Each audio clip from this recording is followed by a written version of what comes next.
हर हर महादेव। कैसे हैं आप सब। नवरात्रि में महादुर्गा अष्टमी और महानवमी का विशेष महत्व होता है और इसी दिन आपको किसी भी एक कन्या को ये एक चीज जरूर दे देनी है ताकि आपका जीवन में जो भी दुर्भाग्य है वो सौभाग्य में बदल जाए। आपके जीवन में जितनी भी तकलीफें हैं वो दूर हो जाए, आपकी जो किस्मत है वो चमक उठे। पूज्य गुरुदेव की कथा सुन करके समझ करके प्रयास करते हैं कि आप तक उनके दिव्य उपाय बिल्कुल सरल विधि से सरल तरीके से पहुंचाए जाएं ताकि आप उन उपायों को कर पाएं। अगर चैनल पर नए आए हैं तो चैनल को सब्सक्राइब कर बेल आइकन को जरूर प्रेस करें और कमेंट में हमेशा की तरह श्री शिवाय नमस्तुभ्यम जरूर लिखें।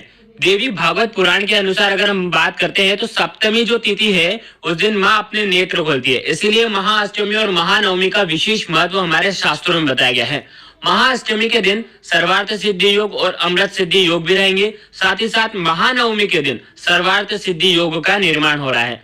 मान्यता के अनुसार अगर हम हवन करते हैं या माता को भोग लगाते हैं, मंत्रों का जाप करते हैं, लेकिन माता उतनी प्रसन्न नहीं होती जितनी प्रसन्न मात्र कन्या पूजा से हो जाती है।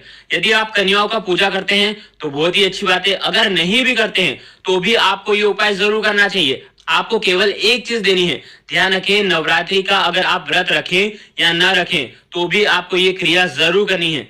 नवरात्रि में अष्टमी और नवमी के दिन यदि कोई कन्या आपको सज धज कर दिख जाए, जिनकी उम्र 2 से लेकर के 10 तक है, उन्हें आपको प्रणाम करना चाहिए। वो साक्षात माँ दुर्गा का, माँ लक्ष्मी का, माँ सरस्वती का ही रूप है, उन्हें प्रणाम करना चाहिए। देखिए, यदि आप कन्या को जिमाते हैं यानी कि कन्याओं को भोजन पर बुलाते हैं, विशेषकर आपको 3 बात आपको ध्यान रखनी है।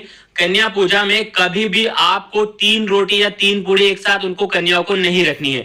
दूसरी बात यह है कि नवरात्रि में कभी भी तामसिक भोजन यानी कि प्याज लहसुन का भी उपयोग आपको नहीं करना है और ऐसी चीजें भी नहीं देनी है जिसमें प्याज लहसुन का मसाला मिला हुआ हो। तीसरी बात यह है कि अगर आप कन्या को जिमाते हैं तो आप स्टील के बर्तन में ही आप जिमाएं, ना कि प्लास्टिक की चीजों में आपको जिमाना चाहिए। तो विशेषकर इस बात का भी आपको ध्यान रखना है, नहीं तो माता रानी रूठ जाती है। कन्या पूजा में 9 कन्याएं होनी चाहिए और साथ ही साथ एक बालक भी होना चाहिए जो कि भट्टुक भैरव का रूप है।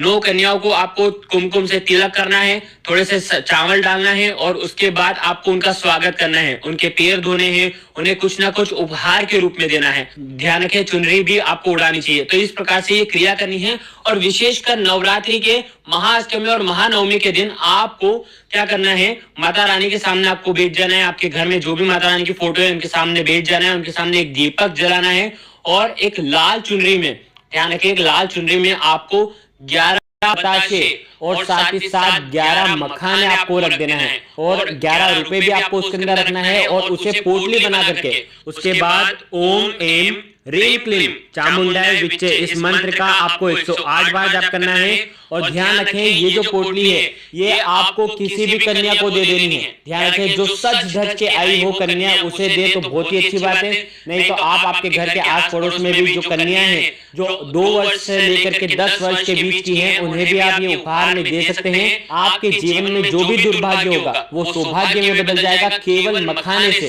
क्योंकि मखाने जो है वो माता रानी को बहुत अत्यधिक प्रिय है और साथ ही साथ बताशे जो है वो भी माता रानी को अत्यधिक प्रिय है। तो 11 बताशे के साथ साथ 11 मखाने के साथ साथ 11 रुपए आपको उसके अंदर रख देना है और किसी भी कन्या को देकर के आ जाना है।